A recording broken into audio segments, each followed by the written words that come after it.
Legacy Media is falling apart, and as it crumbles, a void is opening, a void that we intend to fill.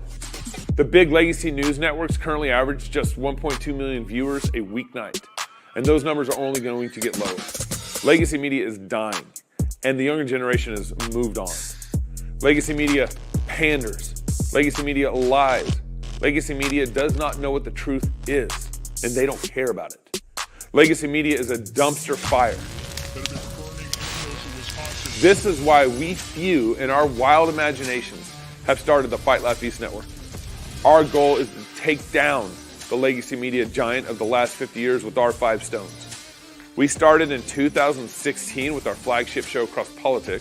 Since those small beginnings, we now air on DirecTV. Our broader podcast network now gets over 4 million downloads a year. And our Fight Laugh Feast pub, which includes TV shows like This America, The Rowdy Christian's Guide, Pastors in Politics, and As the Lord Pleases, with your support, many more to come.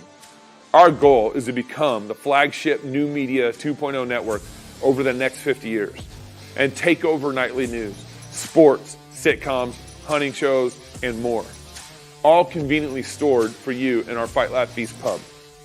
We're already reaching the next generation through our podcast shows on YouTube, X, and our pub, while also tapping into legacy media audiences by airing our shows on TV through DirecTV and Xfinity. We have made a lot of progress with some duct tape and a good bit of intuition and a lot of sweat. And now we need your support more than ever. The TV networks have had such a negative impact on our households, and we're trying, by the grace of God, to put a stop to that. We have the opportunity. We just need the army. Now more than ever, we need you to join our pub to help us reach our goal of 1 million pub supporters in the next 5 years.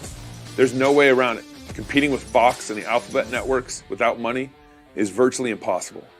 It's cheap for you to join. And when you do, you're combining your small monthly support with a growing army of like-minded Christians.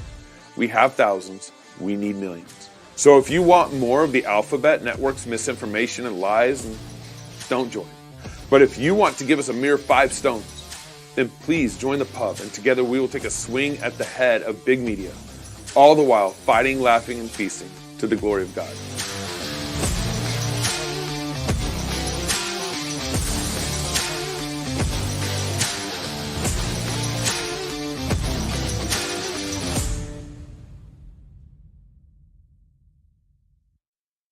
I think it's important to know the vaccination status of my coworkers. What's your policy on paying employees to attend protests? How are your safe spaces? What's your policy on microaggressions? I already feel microaggressed. I only work remotely. You're triggering me. My pronouns are they, them, their. V, viz, veer. Z, them, zir. I'm bored. Hold on, I got a text. You don't run a daycare, you run a business. That's why you need redballoon.work. I gotta get going. Timing was just a little off. Just a little off there. We got it now. Get it? Yeah. No, it's not going to. Got unconnected. Oh, my goodness. All right, well, you don't get any music today. How about that? No. Hey, y'all. Welcome to Cross Politic. I'll probably fix this while we're talking. It's just a Bluetooth sync problem. That's all it is. You know how it is, technology. Well, thank you. Not Cross Politic. We're Water Break. Welcome to Water Break. I didn't even notice. I just went back into old bad habits because I got a little flustered with the music not working. So Flustered. good to be with you, baby. Good Busy to be with you weeks. too, yeah. Nice to sit down and hang out for an hour and talk. It is nice. Yeah. So we're just a reminder, we're going to be at prodigalamerica.com, our conference in October. We hope to see you there. Annie and the kids will be there too. Yes, and we're excited. very excited. I feel like and the way I explain it to my wife is that like working on a conference, it's about a 9-month process. Oh my gosh. It's And lot, then yeah. like the month before, you're 8 months pregnant. Oh, yeah. Nothing feels right, and it hurts. And then you're gonna birth a baby, and Yeah, it hurts. A conference baby. You're gonna birth a conference baby October 31st, and if the baby's ugly, it's just what it is. You can't take it back. You can't take it back. No, it's your baby. This is what it is. Yeah. This is what the conference is gonna be. So it is what it is. be praying for this last month. It's just a intense process of getting all the details buttoned up and all that stuff. So, Yeah. but go to prodigalamerica.com if you have a booth and you have a company and you want a booth at the conference. You can actually sign up for your booth there also. We have a great experience. We have the stage, the audience, and the booths and the vendors all in one spot. So it's a really fun time for everybody and everything. Yeah, So it's make really sure fun. you sign up for that. Any other if you want to be in a conversation with us, email us at wrenchmedia@gmail.com. Wrench, RENCH, no W there, wrenchmedia@gmail.com. Yep. And you guys can be in a conversation there. And of course, follow my wife on Instagram. That's the best place to follow Annie. Yep. I think I made her a Twitter handle a long time ago, but I don't think I she's. think you did. I don't. Yeah, I'll have to. I don't use it. I have to remind myself I don't have if I time. did or not. I don't have time Yeah. for Twitter, you guys. Yeah, Okay? I don't have just time to Instagram. My fight all wife's day on really Twitter. good at looking at pictures. Okay, so that's why she's on Instagram. And then of course, Annie's website is Annie Wrench. Again, no W. Annie Wrench, RENCH.com, and you Yep. guys can find out more about what she's doing over there, her online consulting and everything there. So. Yep. With that said, baby, what's the topic? You already changed it on me this last, this last little bit. So Carter changed it, but Oh, it's Carter not did. that Okay. different. All right. He gets he took some creative liberty, creative liberties. Okay, Yeah, all right, no, all but yeah. So we want to talk about kind of personal lies or the lies we tend to tell ourselves Okay. that keep us stuck and that do a lot of damage. And Okay. I like this because I love this topic because I don't know. It's a thing. Mhm. And when you're in this industry and you're in it for a long time, you start to notice certain trope lies. Yeah, is that the right word? Like tropes. Yeah. Yeah. Like the clusters of thoughts or things that people say or things that people do or don't do. And you're like, that's a thing. A lot of people do that and it doesn't work or it causes problems. And here's why. Yeah. So that's why I thought, hey, let's grab some of the ones that I think there's probably a billion, but I thought of a handful that I see and I hear people say or they tell themselves, so I thought we would just kind of talk about those. And are you talking about as basically kind of as it relates to not just like working out, being lazy or telling lies about working out, but also food habits and diet? Yeah, I mean, we'll talk about a little bit of both. Okay. Yeah, actually, yeah. Okay. A good mix. This issue spans nutrition and exercise, maybe exercise even more. Yeah. But there's just as many nutritionally speaking that you just see people do and do and do and do. You know what I mean? So I can't help but think though that obviously we're talking about health and fitness and that this industry is, got its issues and everything. But it also seems like I haven't even seen your list. I glanced at it, but I think you changed it up. You're going in blind. I changed it a little bit. I'm going in blind a little bit. But I can imagine a lot of these, every industry, everywhere you go, you're there. So everywhere you are, you're probably repeating some of these lies to yourselves in other areas of your life, not just the fitness and health world, Probably. As we talk through, that's a really good point. As we talk through them, we should see, maybe you'll notice. Map it out. Yeah, maybe you can think outside the box a little and see, does this apply in other areas of life? It probably does. And, all humans are in many ways the same. So it's like, I think this list should be relatable. Yeah. And I'm speaking to myself and to you, we're speaking to ourselves as much as we're talking to you. I just happen to have been in the industry long enough to be like, yeah, that's a thing. Yeah. So this is like, that never works. This is like 20 years of lies that you've learned or consistent stories that you've heard. And it's just so funny that, what is the definition of insanity? It's like doing the same thing over and over again and expecting a different result or telling you this time I'll get a different result. And you're right. We all do it in different areas of our lives. And sometimes it's just nice, maybe not pleasant, but helpful to hear somebody else say it directly to your face to try to shake some change into your life, Yeah, so that's great. Yeah, well, you ready? Tell me lie number one. I was actually personal lies that keep us stuck and are hurting our health. Okay, number one. Okay, go. Okay, I picked this because it's a big one, but I also picked it because I think it's gonna hurt people's feelings and make people defensive. But I'll explain myself. I promise. Number one is telling yourself, "I'll work out at home." I did that this summer. You actually shockingly have done an okay job making yourself work out at home. Now, granted, it's still kind of hit and miss a little bit, but it's actually been pretty impressive. And I think we've talked about this. I'm already rabbit trailing. I'm not on point, guys. Sorry. But I think that you are interesting because the whole gym there's pros and cons to everything. Yeah, and right, your right. biggest issue is time. Yeah, right. It's not laziness or motivation. Yeah. So you actually have made because in the past we've tried to write programs for you. We've tried to get you to the gym, and it works for a while, and then you're just like, I can't. I don't have time. Yeah. I don't have time. If I'm gonna have, I'm away from my family all day, Yeah, and then it bothers me going. when I went and worked out. So yeah, it really bothered you. So I think that was an even bigger issue for you. Yeah, yeah. And that might be true for a handful of guys out there. Yeah. And that is why I wrote the man plan. So that is who the man plan is for, is the guys who are legit that busy. But you actually have done a pretty good job. But I will just tell you, the reason that this I'll just work out at home, it'll be fine. I put this at the top of the list because regardless of why or what the reasons are or what the holdup is or what the problem is, most of you absolutely will not. Okay, you just won't. And I've never been more sure of something in my life. Maybe there's probably, I want to say the percentage is low. I don't have actual statistics. I'm just speaking from personal observation over the many, many years I've done this. There's like 5 to 10% maybe of people out there, of those of you listening, who actually have enough that sustainable long-term drive to do that. Intrinsic motivation, right? In your own house where there's no one else there, no one telling you what to do, no one will care or know if you do it or not. All the other things in your house, your work, your kids, your laundry, your computer, they're all there looking at you, calling your name. You know what I mean? And you're supposed to just somehow like stop and work out enough like dedication, consistency, motivation to do this on your own and not just one day. Like, yes, I did it. I mean, like, guys, it's like brushing your teeth. You have to do it tomorrow and the next day and the next day. Exercise is one of those things you have to maintain and you need to be fairly consistent so that it works, so you don't hurt yourself, all those things. So it's just really dang hard to work out at home. I don't know that I think I could, but I do not prefer that idea at all. That's one of the many reasons I've kept myself in a gym. So I'm just putting it out there that I'm not calling any of you guys lazy necessarily or, horribly unmotivated or it's just due to the way life works, due to human nature, due to the way things just always go. There are so many of you listening who probably have some equipment. You have a physio ball, maybe you have a treadmill, maybe you told yourself, maybe it was over COVID, everybody invested in all that workout equipment over COVID. And you're like, I'm going to do this. But you know what?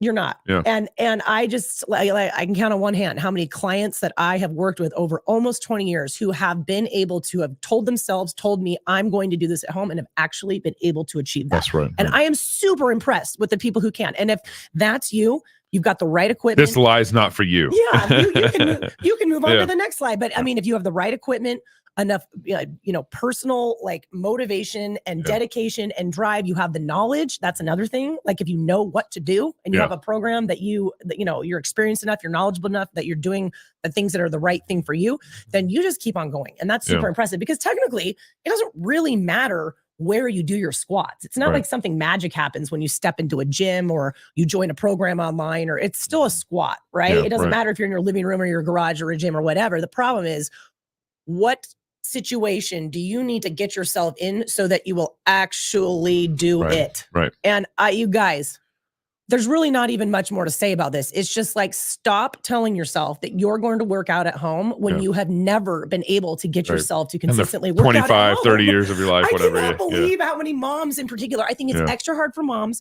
because home is their workplace. Right. That's really hard. I think it's a little easier for a dad, and there's still plenty of dads out there that need to get a trainer, join a gym, find a coach, something for motivation for him too.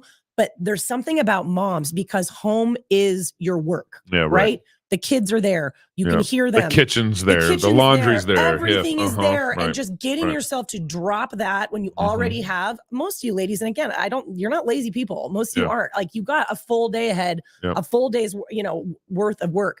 If you leave your house, you pay for a gym membership, you walk through the doors of the gym.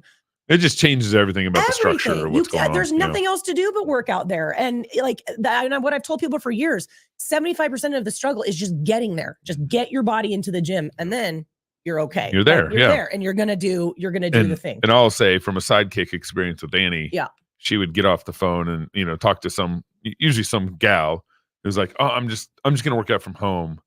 You would get off the phone and you'd be like, yeah, she's not gonna do that. I would tell them that too. I promise. But no, I just she's not going to. It's like I don't think that's you. Yeah, it's not most people. So I'm not saying this to make you feel bad. Okay, and now listen, joining a gym, fantastic, great way to do it. No, I'm not saying though that's the only way. You could hire a coach. To check in on you for accountability. You could even just join a program. Maybe you do some of those workouts or all of them in your house because that's the best fit for you, but at least you have check-ins, you have communication, you have other people who are doing it with you, somebody who can help you troubleshoot, somebody that you've made an investment to, you've made a commitment to. All humans are the same. We thrive off of that. That's why group fitness is actually so popular. Right. It has its downfalls, you know, and maybe some of us ladies are doing a little too much of it.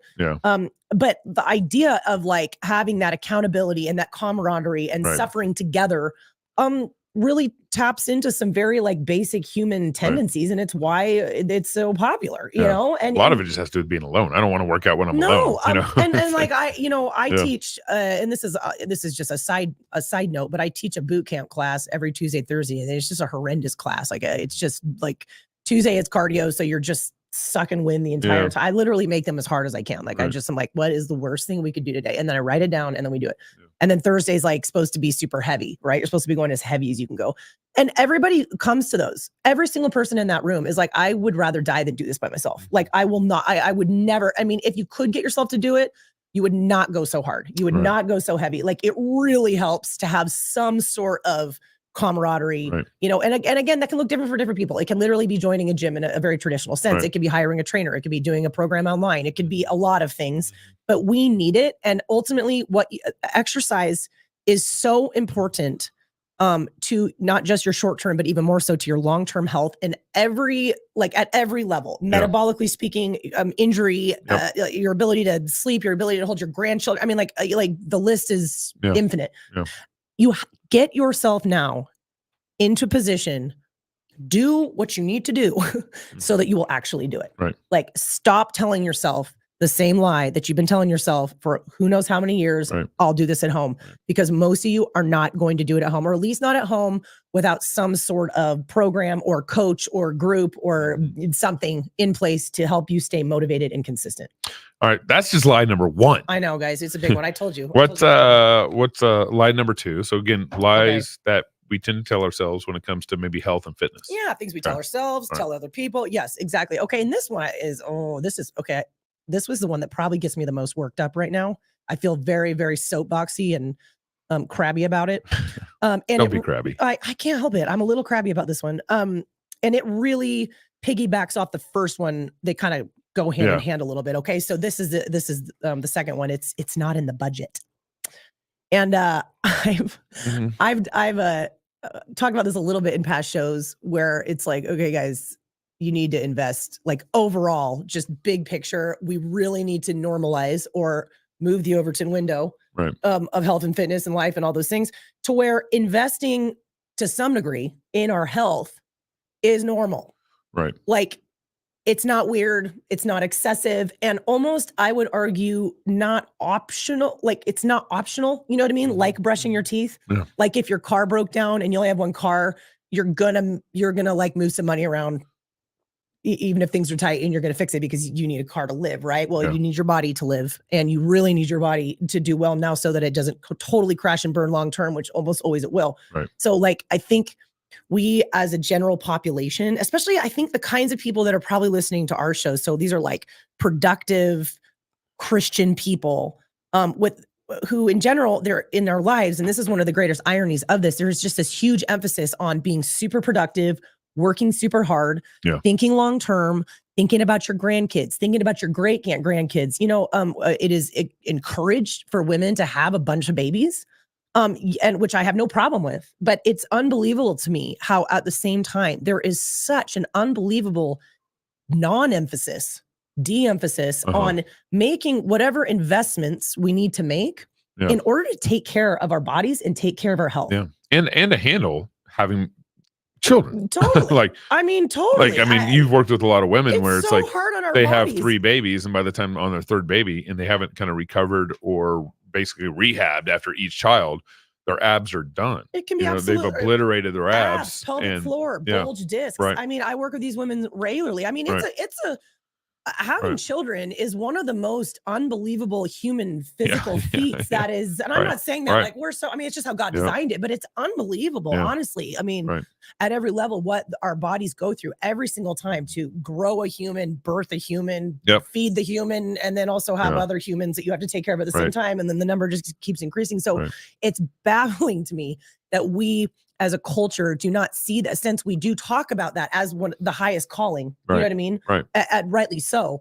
Why are we not investing in taking care of these women's bodies so that they are not hurt all the time, you know, run down all the time, injured all the time, and or end up in surgery after the third pregnancy because of some sort of ab problem. broken. And you're right. I mean, sometimes you can't actually get to the point where it's like there's nothing's going to fix this side of surgery. Which is and it's and again, you have it if you need it. I understand that, but it's really sad when that was totally preventable, which oftentimes, not always, but oftentimes it was. And I'm talking a lot about the moms here, but for the dads, I mean, you guys carry this burden of needing to, you know, take care of your family, provide, be a fun dad. Like, are you a dad who, you know, can't hike with his kids because you're too tired, because you're overweight, because your joints hurt, because you're inflamed, because you eat garbage, because you never exercise? I mean, come on, how many? That's like the classic middle-aged dad. If you get too injured, you can't even work.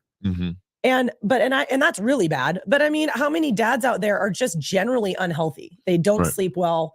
They the stress is high, blood pressure's out of control. They're on a couple medications. They got a big old belly hanging over their belt. I mean, you could be so much better of a husband and father if you were investing, whatever that is, you know. And this is the same for women. That could just be investing in a gym membership. That could be investing in some personal training, either online or face-to-face. That could be investing in just a program like we talked about with our first lie, you know, just some kind of structure, some sort of instruction, some sort of accountability that's going to get you to do it. And for the most part, you do get what you pay for.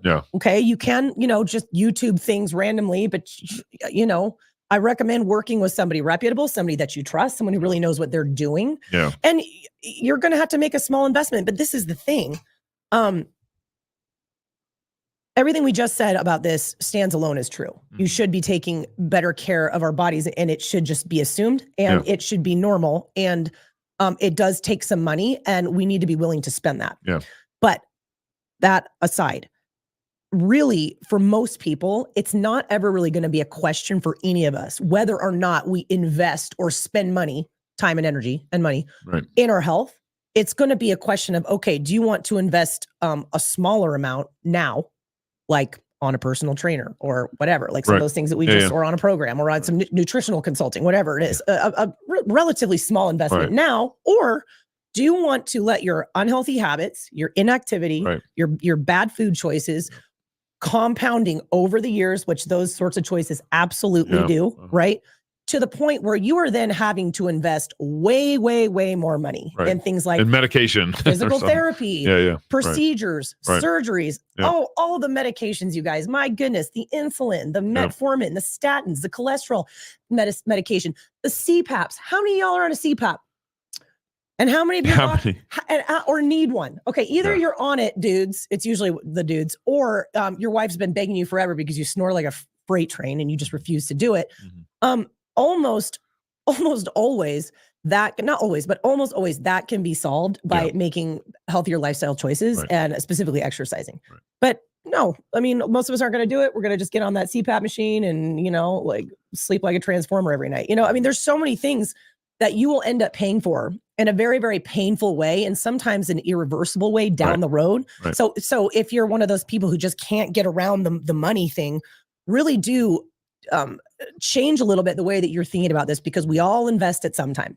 Okay. So you can pay big pharma a crap ton of money down the road, or maybe you're already kind of dabbling there now. If you guys are, you know, if our audience is like our age, there's a lot of people our age. Already on big pharma. Yeah. And usually it's not one medication. It usually is, you know, 3 to 5 at a time. That's a really bad place to find yourself, health wise, and also financially. So make the investments. It's 100% worth it. And I think it really needs to be normalized. You have any more thoughts you want to add to that one? No. So this would be, so those are 2 lies. What's the third lie? Well, the third one, we're kind of hinging a little bit. Those 2 kind of came together. This third one is, I'll just do what my husband does. I actually see this a lot. Yeah. And it can go both ways, actually. Yeah, it can. It's more catastrophic though for a girl to just do whatever is working for her husband. Yeah, right. Than the other way around. Okay. For some of the reasons that we're actually going to talk about. Yeah. But there are, generally speaking, like we're different because I'm the wife, but I'm the one who works in the industry. So you're like, you'll do what I say. Yeah. But most people, that's not the way it is. And more often than not, when you have couples, the guy like, well, I lifted in high school, or I was in the military, or I do this at the gym with my buddies, or you know what I mean? It's that sort of thing. Or I, my buddy did carnivore. It worked really well for him. And then it's the wife being like, well, okay, I'll just do what he tells me to do. Yeah, right. And I totally get that. I'm not saying. And it's easy to do it together, whatever. Yeah, totally. And it's sort of this assumed, well, it works for him, it will work well for me. And this is one thing that men don't get. They do not get this, that just because whatever bodybuilding program you happen to be doing or whatever weird diet you happen to be doing and you're seeing some success with, just because that is working well for you and might be a decent choice for you, at least in that moment, does not mean that it is going to help your wife. All right. Men and women are very different for a lot of different reasons. And this sort of approach, whilst every once in a while it might work out, if you're lucky, it is not good reasoning. Okay. And there's a couple different reasons why.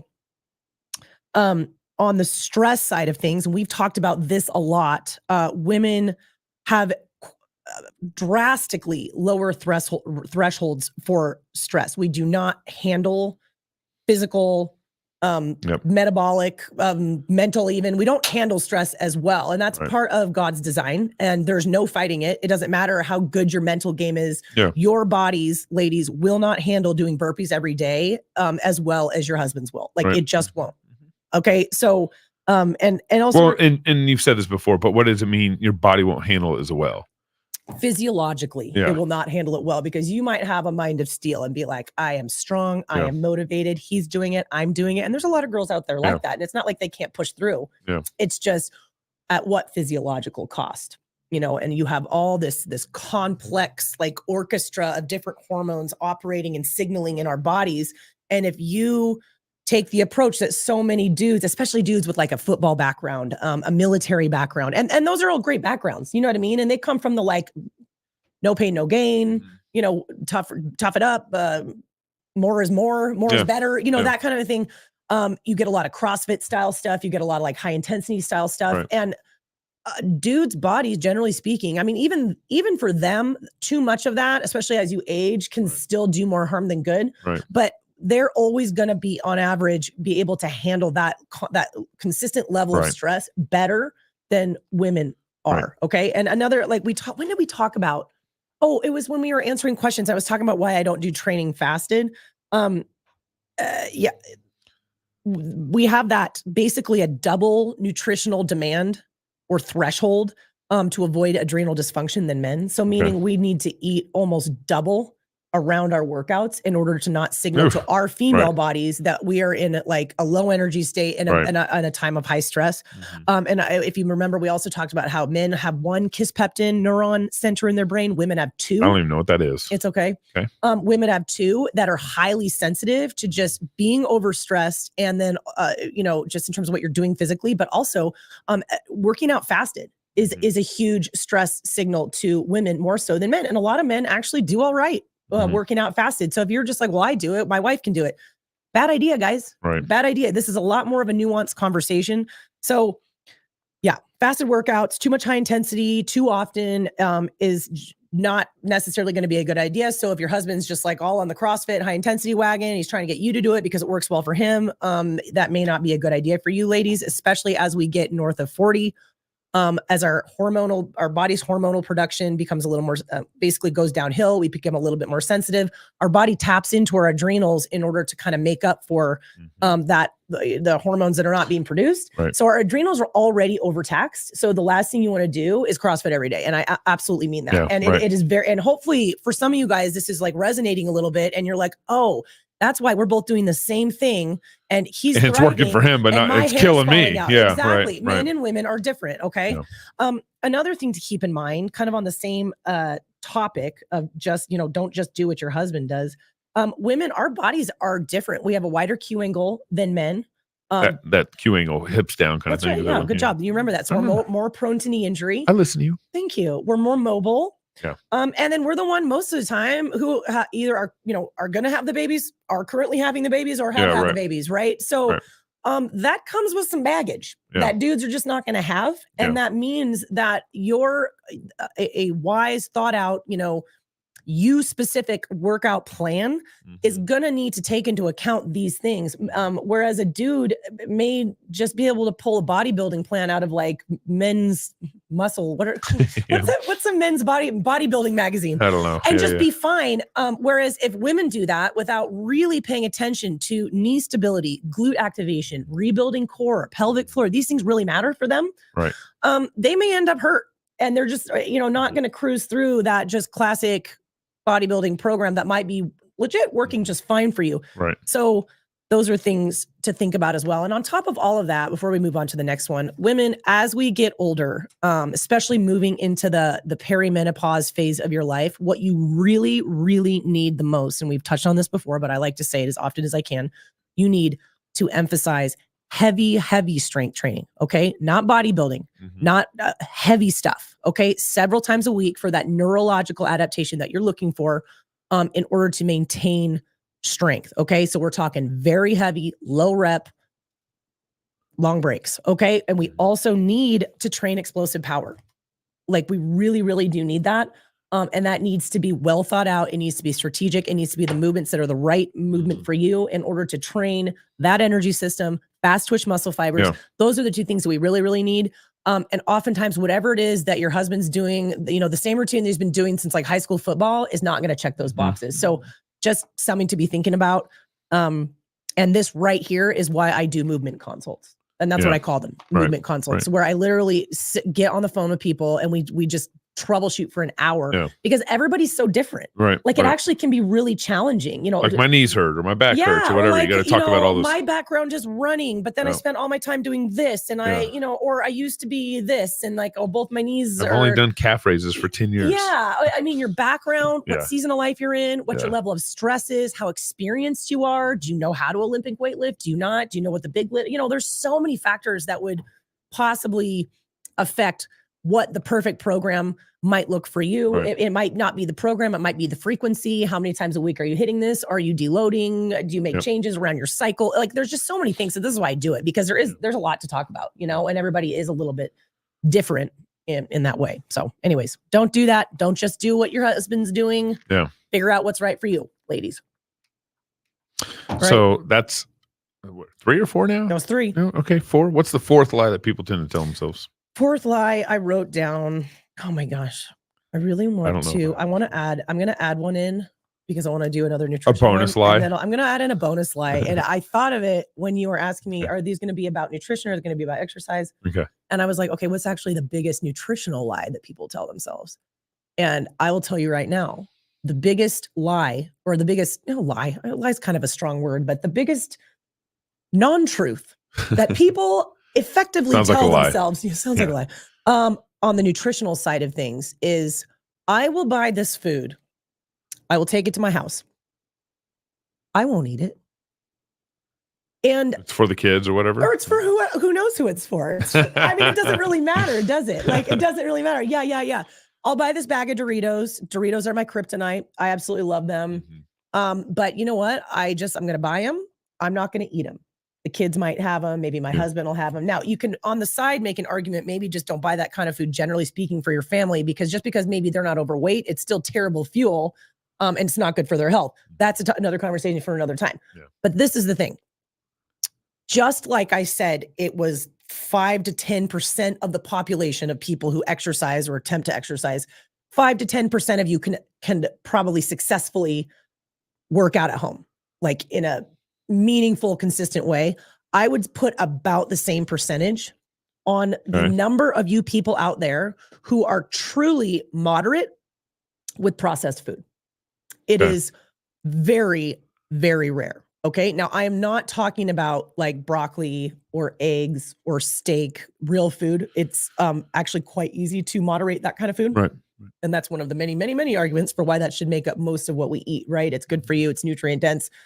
And you can moderate. You can be like, I'm full, I'm done, put fork down and move on. And you don't have that little crazy gremlin voice in your head, like the steak's still on the counter. It's there. Just have one more bite. You can't, you know what I mean? Like that doesn't happen. But if you think of one of the many trigger foods that you probably have, everybody has something. Some people like sweet more, some people like salty. Gabe likes ice cream.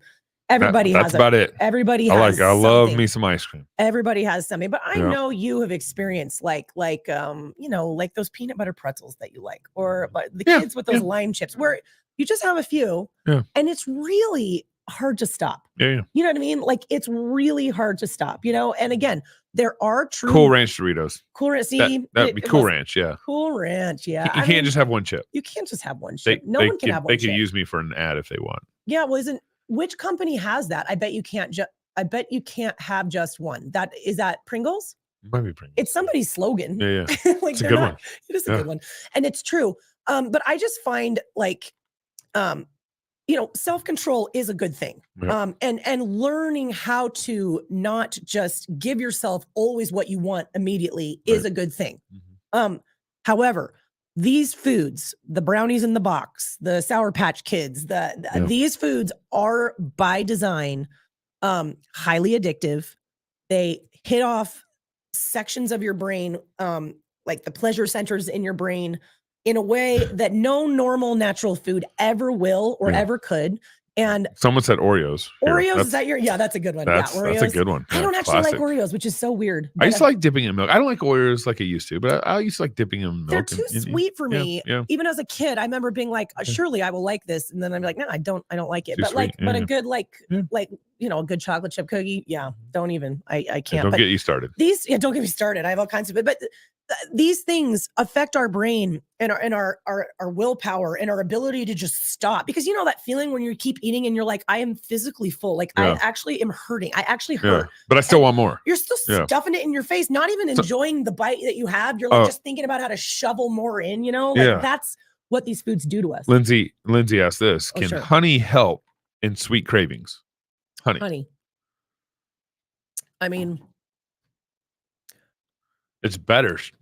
Yeah, I mean, in terms arguably, of processing, raw honey raw honey has some cool health benefits on the side that like refined sugar isn't going to have. So that's something. Yeah. And actually, this question is interesting because some people, when you find them, they are very addicted to sugar, and they may not be like, "Hi, I'm a sugar addict," but when you talk it through, you realize that they have this need for so many things: their coffee, their yogurt, their whatever. It has to be sweet. Right. They want their taste buds. They've trained their taste buds over time. And a lot of that has to do with how you grow up and how their parents fed them and allowed them to eat too, because it's a very formative time, as you grow up. But they're just like, but I need it to be sweet.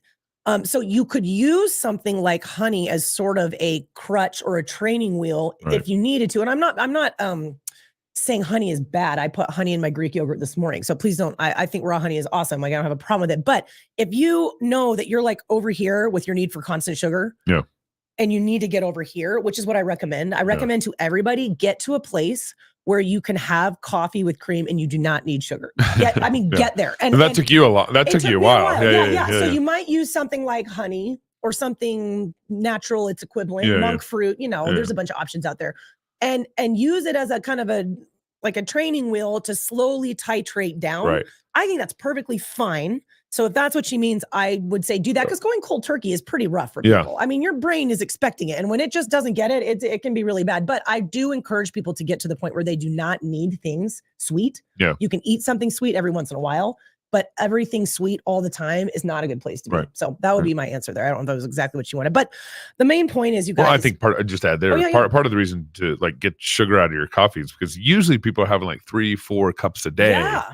Oh, that was my biggest thing in college. I mean, I was like, you'd be pounding the sugar actually more than the coffee. I wasn't even that nutritional. The energy benefit was coming from the sugar, not the coffee. Totally. And I was just like, okay, I'm having 4 of these a day. I cannot have 3 pumps of vanilla or caramel or whatever it was I was having.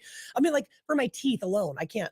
That's not sustainable, and that's why I wean myself off. And guys, that coffee illustration is a perfect one, because I literally don't need any. And if someone ever gives me coffee and it is sweetened, I'm like, Yeah. Like it actually tastes really it got, bad. Got bad, me. yeah. Yeah. It tastes I'll tell you really the only bad to me.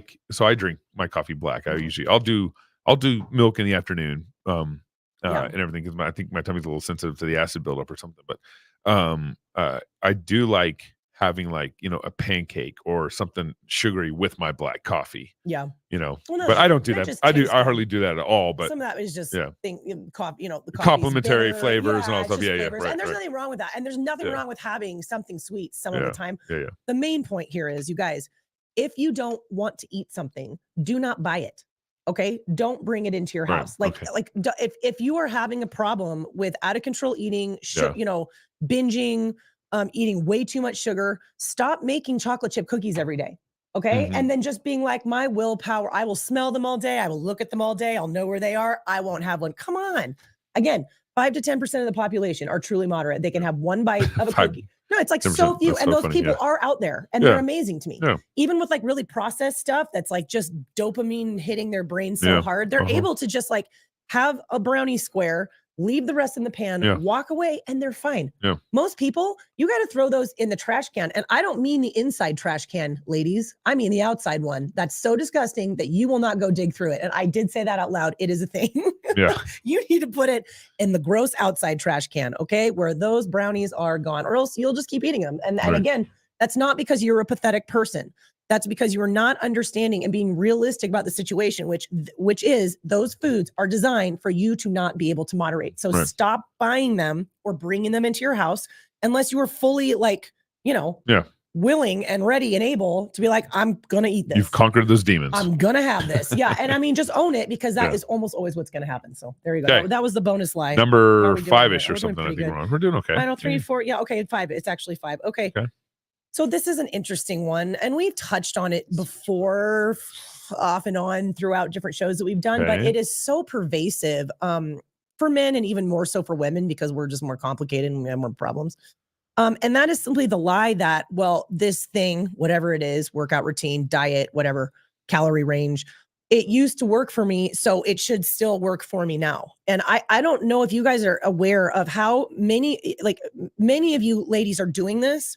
And you're effectively telling yourself this or believing this, even though you may not have thought of it in so many words. Yeah. Because if you are still clinging to the same workout routine or, lifestyle choices or diet plan or whatever, if you're still clinging to it because back in your 20s, it seemed to work for you. And now it's not, clearly, right? Your health isn't as good. You're overweight, whatever. You're not getting the results that you want, but you're still stubbornly clinging to it because it used to work for you. You're doing that. Right. And ultimately, I mean, big picture, like we just talked about at the start, the definition of insanity is doing the same thing over and over again and expecting a different result. Like, so if that's you in any area of your life, take a step back and be like, I got to go back to the drawing board. Something's got to change. Right. Number one, our bodies respond really well to change. And I mean, like, it doesn't even always matter what the change is. Like, you could go from carnivore to vegan and probably lose some weight. You could go from vegan to carnivore and probably lose some weight. Are either of those great long-term choices? Probably not. But the fact that you are drastically changing something, you could, I mean, anything. Your body's noticing that. Your body responds to change very, very well. And that actually, if you think about it, makes a lot of sense because our body is highly adaptive. So whatever regular stress or stimulus you put on it, whether it's a HIIT routine or eating low fat or whatever, you always see the same thing. Usually you see it working to some degree at the start, and then you see everything kind of just attenuate and stop working, right? Because your body adapts. Maybe it wasn't a good idea in the first place. That's possible also, but that's the general pattern. And that's why the human race has continued on through history this entire time, is because it's an unbelievable ability to adapt. So number one, you just need to change things. If you're doing the same thing in the gym, exactly the same that you've been doing for like 20 years, my goodness, change it. Yeah. Change it to something. Right. Change your movements, change your goals, change your modalities, change the machine, like just change, right? Same goes with eating too. I mean, a lot of times you need, if you're in a rut, be it the same kind of calories, the same kind of macros, the same kind of whatever, change is necessary. And then beyond that, I mean, that's just one reason why what used to work for you may not work for you anymore. But beyond that, like, as we age, unless we are doing very smart things and being very proactive about like fighting our health going or deteriorating or going downhill, your health is going to go downhill. Yeah. Your hormonal health is going to deteriorate. You're going to have more inflammation. You're going to like your insulin sensitivity is probably slowly going downhill. I mean, there's so many things that like if you just don't step in and intervene, your health is going to slowly go downhill. And so it's really no surprise that what used to work for you when you were 18 is no longer working as effective for you, as effectively for you when you're 45, unless you get in there and you really interfere with that. Right. And so if you're not doing those things, it's really no surprise that it's not working as well anymore. Poor nutritional choices really do compound over time. So it's not just like doing this much damage as the years go on. It's like this because it's compounding, right? So the kind of, because if you think about the crap that we ate as children, you know what I mean? Like, you know what I mean? But it's just like somehow Pop-Tarts. I mean, arguably a lot of us, I'm trying to make, like I'm trying this not to be, for this to not be the story for my children. I'm trying really hard, but just, I think of all the garbage I ate as a kid, but like over time, those sorts of consistent choices will catch up to you. I think maybe catch up to you is a good way. And so you got your body aging over time. You got hormonal changes over time, both men and women. And of course the body aging over time. So you're God made us, and we fell from God, and so now there's this factor of sin and death now in this world as a result of all this. And then if you add unhealthy eating habits, it's gonna compound. It compounds, that side of things. I think part of the challenge here is when you've been doing something that worked for 10 years or whatever, you get comfortable to that what's working. You begin to like it, and then your body changes, your hormones change, whatever starts to happen. It's like, man, I really liked what I was doing. I was very in that groove. I was very comfortable. So it's hard to change at a different level because it was working. You liked it. You're comfortable with it, and now it's not working anymore, and it's just hard to get out of that rut because you did it for so long, and it worked. And it did work, or at least it seemed like it worked. This conversation is so interesting to just look at people's the arc of their life and the choices and the habits and everything, or the non-choices and the non-habit. Sometimes some people are doing all kinds of things and some people are doing nothing, and then like look at their health. And then just like the psychological part of it too is so interesting because in some cases, you guys, it's not that what you were doing, 20 years ago or whatever was actually working for you. You were just getting by despite it because you were young and you hadn't been doing it for that long. So sometimes you got to get to the root of like, okay, was my good health and these choices that I was doing at the same time, were those causal? Or was that actually just like coincidence and just the fact that I was getting away with it? And sometimes that's the case, you know what I mean? But the question is, okay, if you continue those choices out in terms of what you're eating, what kind of movement you're doing, et cetera, is it going to actually prove over time to be helpful? And a lot of times it's not. And then another thing you got to understand is that as the body changes, women's bodies in particular, as we get older, like we've talked about, we become less and less stress resilient. Oftentimes we go through phases of life that are highly stressful, which can include having babies, marriage problems, taking care of your parents, combined into all of that, not sleeping well for years and years and years. And all of these things can have a huge impact on your health. So sometimes you need to, at a certain point, take a step back and just say, okay, I need to forget about who I was back then. You know what I mean? Like 18-year-old Annie who had no children and no stress and slept great. And I hadn't, years of bad choices hadn't already happened. And like that plan worked for me. Then you almost need to just take a step back and be like, okay, that's not me anymore for a billion different reasons. I'm in this body now. It's this much older. It's been through this much. And you just might need to really reassess, okay, what do I think the root issues are for my health now? I will tell you, women, for a lot of you, it is a depressed metabolism due to years of dieting. And if you want to know more about that, go back and find our reverse dieting podcast. We dove really deep into that. But if you've been dieting and under eating chronically for years and years and years, eventually you'll get to that point in your late 30s, early 40s, where you are barely eating anything and nothing is working. Right. Okay. And that's a journey that you get to. Yeah. And you weren't there before when you were younger because you hadn't been under eating for very long. Right. It always works at the start. You can undereat for a little while and you can be real skinny and fit in the jeans and be like, it's working. Right. But you can't stay there. That moment in time does not, there's going to be, what's the best word? Repercussions. Repercussions, yeah. For the choices that you make over time. I think time is what people don't factor in. Yeah. They just don't think. They just think, well, at that point in time, it was working. And maybe it was, Yeah. but like, that doesn't mean that it's going to continue to work in the same way or as well, you know? Right. So a depressed metabolism, the fact that our hormone production is slowly going downhill and our body is having to lean into our adrenals pretty hard in order to make up for that, and attempts to make up for that. And that really, you know, the more stress signals you send to your body, or the more stressed out your body is for any reason, it's going to affect your metabolism. It's going to affect your energy. It's going to affect your thyroid. It's going to affect everything. If your thyroid health goes downhill, which again, too much HIIT, too much spin, too much dieting, your thyroid is not going to be what it used to be. You come out of the womb usually with a nice, happy, perky, content thyroid. And it's what we do to our bodies over time that tends to cause it to slowly kind of shut down, really get very sluggish and ineffective. And that affects metabolic rate horrendously, you know? So it's not to say, I'm not saying all these things like, well, your health just goes downhill. There's nothing you can do about it. There's actually a lot you can do about it, but you need to recognize, in order to figure out, okay, what's the right plan for me now? It's not going to be probably what used to work for you. It's going to be something different. I've had babies. I've gone through periods of high stress. My hormone production is lower. My system is more taxed. What are the things I need to do now? And be willing to make those changes, because it is so frustrating to see people on that hamster wheel of like, well, it used to work. If it's not working, it's not working. And you need to go back to the drawing board. And usually it's not that hard, especially if you work with someone who knows what they're doing, to pretty quickly troubleshoot out, okay, these are the root causes. These are the things we need to attack. You need a reverse diet. You need to sleep more. You need to de-stress your life. We need to change what your gym routine looks like. And you can get into the best shape of your life and the best health of your life. It's never too late. You just need to take your body where it's at in the season it's at the age that it's at, and come up with the best plan for that version of you. Yeah, very good. Ly6, right?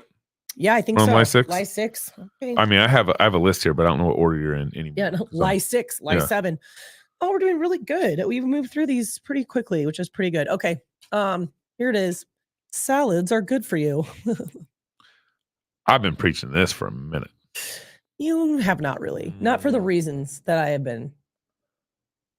Like, you just don't like salads. You just feel like it's hamster food, and you do not feel satisfied after you eat one, usually. Yeah, but I've also actually been I've been maintaining that, like, just because you're eating lettuce doesn't mean you're being healthy. That is true. I agree with you. Yeah. Okay, so this is just funny. I think we're getting out of this phase a little bit, and it's women or men too. But I feel like salads have eternally been like glorified as the eternal health icon. Oh, I need to lose some weight. I'll have start eating more salads, or I just need to get healthier. I'll just have the salad. You know, like that's kind of just this cultural trope that's just been there for a long time. And I'm not talking about as much like if you are on it and you're at home and you grill up a bunch of steak and you hard boil some eggs and you make a nice like vinaigrette with like a good quality protein dense salad. Well, and like make your own dressing too. That can be delicious, satisfying, and very healthy. And salads are also really fun because you can get really creative with them. You know, you can do all these flavors and like, oh my gosh, is that pomegranate? I mean, it's fun. You know, it's fine. It's good. But this is the thing. When you go to like Wendy's, please don't go to Wendy's, but if you go there or you go to some, you know, pub or something and you're like, well, I'm trying to make healthier choices. So I'm not going to get fish and chips, or I'm not going to get the double cheeseburger. I'm going to get the salad. What do you normally get? You normally get this big old bowl or this big old plate of a ton of lettuce, to Gabe's point, just a ton of chopped romaine or whatever the green of the day is. You might get like 3-4 ounces of chicken on there. Usually it's dry. Usually it tastes bad. Not most under-seasoned. Always under-seasoned. Most restaurants not that good at doing like chicken, and it's always chicken. I don't know why. It's not very much. They skimp on it because they're trying to save money. I totally understand that, but it's not even close to enough protein. I mean, we're supposed to be hitting at minimum like 30 grams of protein at every meal. One of the reasons that you are constantly hungry all the time, you guys, wanting to snack, craving carbs, craving sugar, it's because you're not eating enough protein at your meals.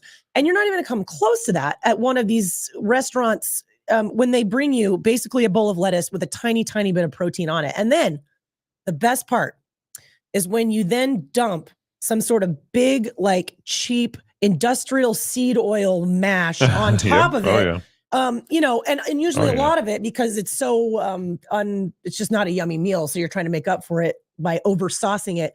So you get these like highly toxic and unstable oils all over your mostly lettuce and a tiny bit of protein, and then you eat it, not even enjoying yourself very much, telling yourself that you are being a healthy person. All right. And it just drives me crazy. Okay. Every single, with very few exceptions, restaurant salad dressing that you consume will be full of canola oil, maybe corn, maybe soybean. It's going to have some sort of cheap industrial seed oil in it. They are not good for your health. Now, I'm not here to like fearmonger and be like, oh my gosh, live in a bubble, never eat out, never do anything, never have fun, never relax. Like, I'm not saying that at all. But if you're an unhealthy person and you're trying to make some big strides in your health, which a lot of people need to do, like it's not a little, it's like a lot, you know, we got to really make some changes here.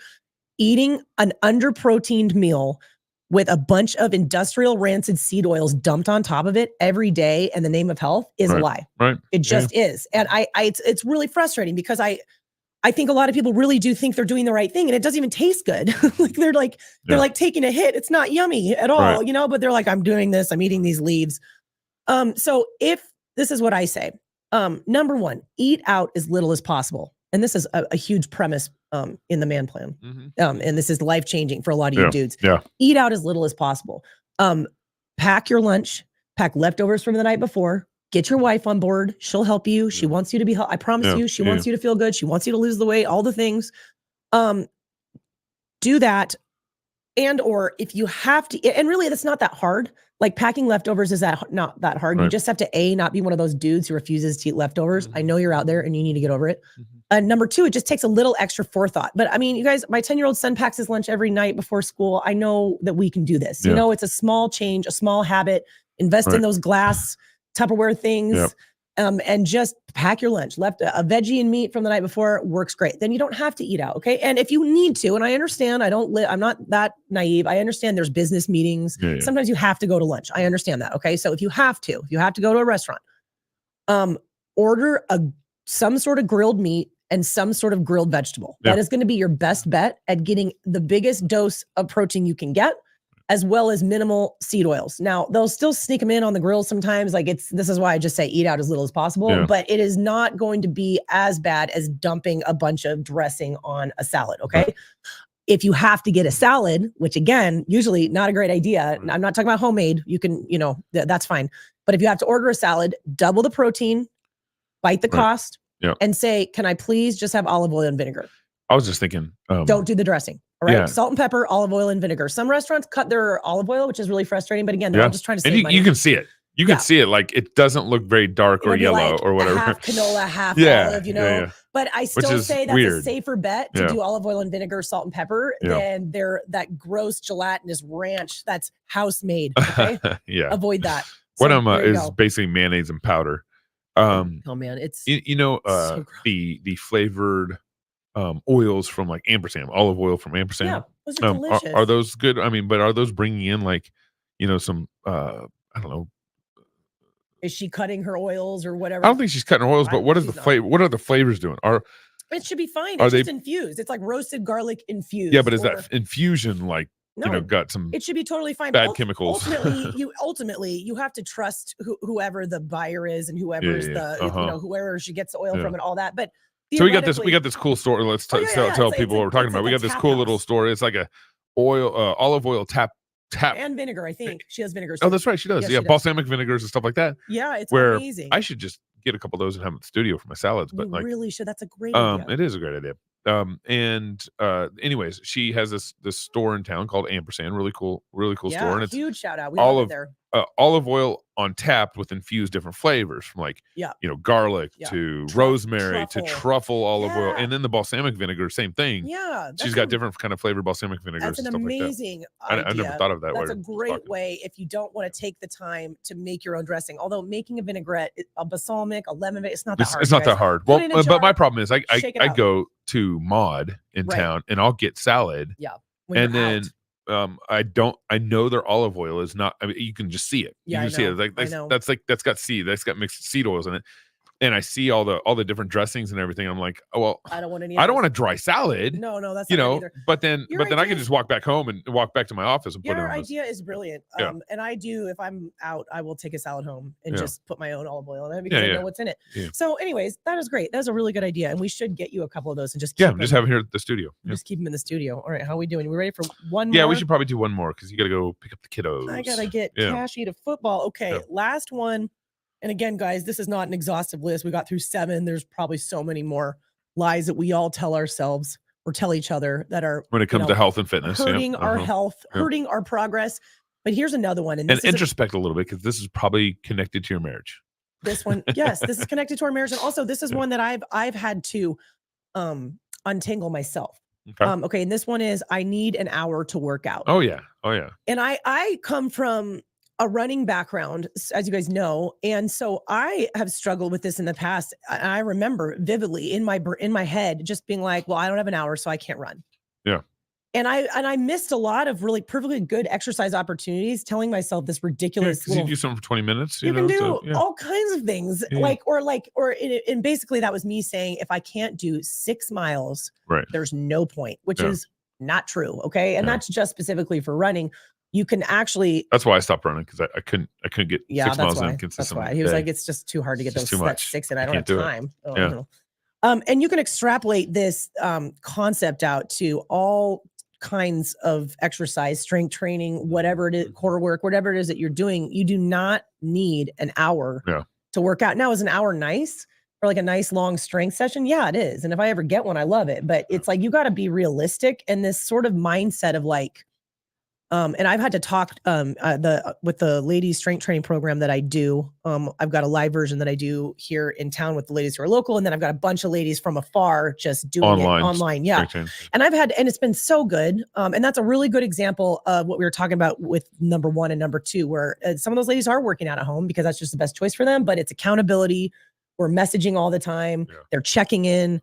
Other people are doing it with them. You know, that's a perfect example of maybe it's not the traditional gym experience, but they are a part of a program and it's helping them stay motivated and stay consistent. But anyways, I'm having to talk with those ladies all the time because a lot of them are in the thick of it with their little kids at home. And a lot of them are like, okay, listen, here's this workout. On paper, it's probably about 45 minutes from start to finish. And they're like, is it like, how bad would it be if I do the big lift and then do some laundry, help my kids, put my kid down for a nap, and then do 1 superset, and then do some other things, and then just fit it in my day, piecemeal? And the answer to that is that it's actually perfectly fine. Yeah. It is. I mean, that's what I do. Exactly. I do a little bit in the shower, actually, in the morning too. Yes, and that is another part of the man plan. It's funny. We've been talking about a lot of man plan concepts. But the kind of official name is trigger sessions. I mean, that's effectively what you're doing. And you actually see people in the gym. I've noticed that a lot of trainers, especially trainers who have been around the block and they've just been in it for a while, you see them doing that throughout their day of work. So like if a client cancels or is like, I'm 10 minutes late, they'll just go bang out 1 max set of pull-ups and then just come sit back down. No warm-up needed. It's fine. They just go. Or they'll just go do a bunch of squats or literally hop on a bike and just do a 30-second sprint as hard as they can. Not a problem at all. And you can actually make amazing strength gains. You can make cardiovascular gains. And if it's just what's going to work for you, I mean, it's inconvenient in a way because maybe you're in your gym clothes all day. But if you're at home, it doesn't really matter. So you just have to decide what works better for you. Mentally, some people are like, no, I really want to get it all done at once. That's perfectly fine. But if you're like, okay, these little exercise snacks or this sort of piecemeal trigger session type approach is what I can do some days, and it's either that or nothing, do it. Like that's perfectly fine. And also just note that like more is not always better. Like when I do sprints, for example, and we've been preaching the merits of sprints here a lot, and I will continue to do so, especially the older you get, you should be sprinting. More is not better. Like if you are doing like 20 to 30-second max effort on a treadmill, on a track, on a bike, maybe you really only want to do as many of those sets with a good 2 to 3 minute rest in between as you can hit the same intensity again. And if you really are being honest, talk about lies that we tell ourselves. If you're being really honest with yourself about your intensity and how hard you're going, for a lot of us, that's like 3. You can do 3. And then you're like, I'm done. Like I can go again. but I can't hit that same intensity. And as you get stronger and as you get more fit, you recover quicker, you can hit more work sets, but you do not need to do 10 of them in order for you to get some sort of training effect, right? And so like for me, even when I do a good like 800-meter sprints, from warm up all the way to cool down, that takes me 30 minutes. Yeah. That's not that long. You do not need an hour to do some very, very effective work. Now, again, this is why I do movement consults, because a lot of this is like, it's just, there's a lot to think about. And some of this stuff just doesn't come naturally to us. Right. And sometimes we're just, kind of like where I was years ago, where I'm just like, no, it's a 5-mile run or nothing. There's nothing else. There's nothing else that's going to help me.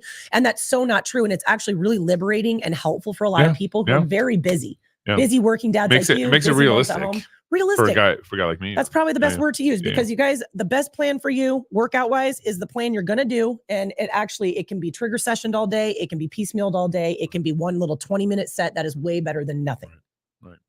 Very good, baby. That's good. We got through 7. Thank you so much. We got through 7. Everybody, thank you for tuning in. Thank you for commenting on our YouTube page, what we can follow the most, but we also stream live on Twitter and Facebook is not broken or allows us to. So thank you for joining Water Break. If you guys want to be in a conversation with us, you can email us at wrenchmedia@gmail.com. Don't put a W in there. There's no W in there. So it's just wrench, RENCH media@gmail.com. And of course, visit my wife's website, AnnieWrench.com, and follow her on Instagram and me on Twitter. Thank you for tuning in. We'll be back next week.